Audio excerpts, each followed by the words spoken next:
We're doing Tiny Mike with bookcase since everyone's so concerned that I'm always in my fucking car where the lighting and acoustics are good. Anyway, there's all these predictions flying around right now about what the next phase is going to look like for this political mess in the United States. If we're going to have a Republican dynasty, or we're going to have a civil war, or we're going to have a revolution. I think the most likely political scenario is one that we've seen play out a million times before, and given the current circumstances, that is particularly depressing. With all the theater and buffoonery and playing in your faces, and the fact that economic conditions for most people are about to get very, very bad, people are going to get really pissed off. And they're going to blame the current administration. They're going to blame Trump. And they should blame Trump because it's his fault. Because most people are not, in fact, idiots. Even among the people who voted for him, most of them are not dyed in the wool, indoctrinated cult members like you see in these comment sections, or like you see in those videos of people painting portraits of Trump in their churches. What the vast majority of Americans want is just to not have to think about politics every day, to just go about their business and not have it upend their everyday lives. The idea that a critical mass of people are going to engage in direct action to overthrow the government is incredibly unlikely. It vastly underestimates just how intolerable material conditions would have to become in order for Americans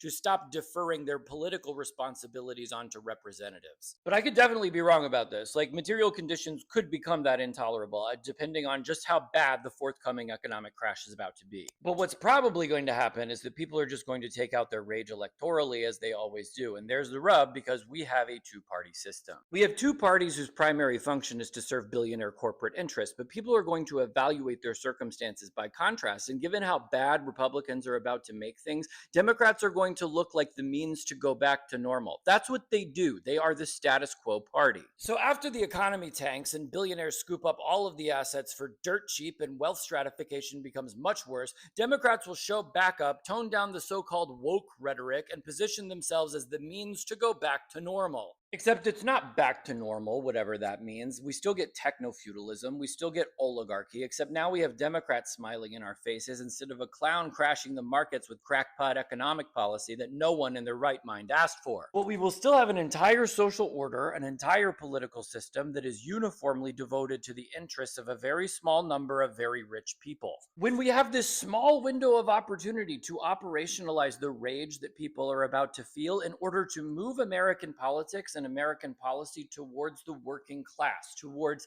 helping people who are not ultra rich live better, more fulfilling lives. But if people just reason that, well, my life was better when Democrats were in charge, and just take the lazy option and vote in establishment Democrat candidates, then that opportunity is going to vanish. This is exactly what we saw happen in 2008. It's exactly what we saw happen in 2020. Republicans come in, crash the economy, and then Democrats get elected to restabilize the situation. Except the damage has already been done. Corporations and the ultra rich have come in and looted the country and accumulated even more wealth, leaving less opportunity and less resources for the rest of us.